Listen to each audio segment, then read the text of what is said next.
आज हम लोग बुद्धिमान तेनालीराम और घड़ा की कहानी सुनेंगे। आज भी बुद्धिमान तेनालीराम और घड़ा की कहानी पढ़ने और सुनने में काफी मनोरंजक लगती है। एक गुत्थी सुलझाने में तेनालीराम बहुत मगन हो गए थे। उन्हें इस बात की सुध तक नहीं रही कि वह एक सप्ताह से दरबार ही नहीं पहुंचे थे। एक सप्ताह बाद वे राज दरबार पहुंचे। राजा कृष्णदेव राय उनसे बहुत क्रोधित थे। जब भी तेनालीराम कुछ कहने का प्रयास करते तो राजा कृष्णदेव राय उन्हें मौन रहने का आदेश दे देते।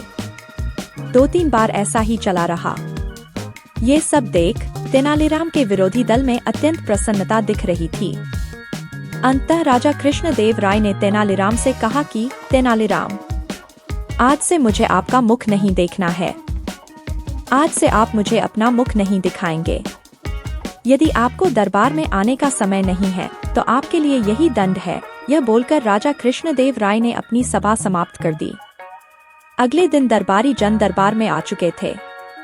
अभी राजा कृष्णदेव राय दरबार में नहीं आए थे। महाराज के आने से पहले ही तेनालीराम वहां पहुंच चुके थे।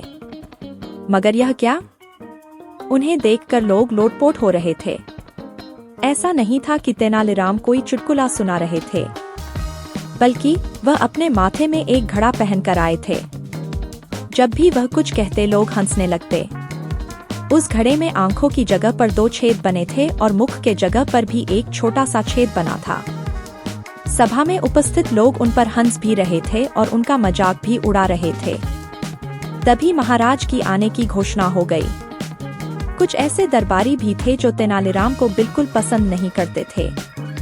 उन्होंने महाराज के आते ही उनके कान भरने शुरू कर दिए।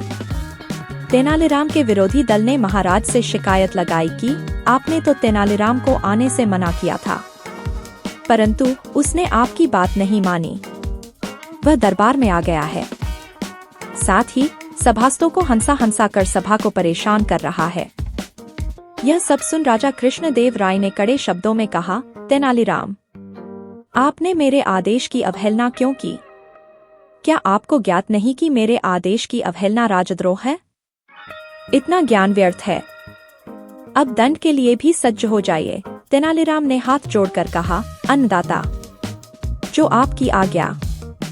राजा कृष्णदेव राय ने तेनालीराम से कहा, दंड विधान के अनुसार आपको अपना पक्ष रखने का अधिकार है। दंड से पहले आप अपने आप को निरपराध सिद्ध करने के लिए जो कुछ कहने की इच्छा रखते हो वह कह सकते हैं। तेनालीराम ने कहा, हे अन्नदाता, मैं आपके किसी भी आदेश की अवहेलना नहीं की है। आपने मुझे आदेश दिया था कि आप मेरा मुख नहीं देखेंगे और मुझे आपको अपना मुख नहीं दिखाना है। तो क्या इस घड़े के बाहर से आपको मेरा मुख दिख रहा है? यदि दिख रहा है तो यह कुम्हार की गलती है, मेरी नहीं। तेनालीराम की इस बात को सुनकर महाराज कृष्णदेव राय को हंसी आ गई।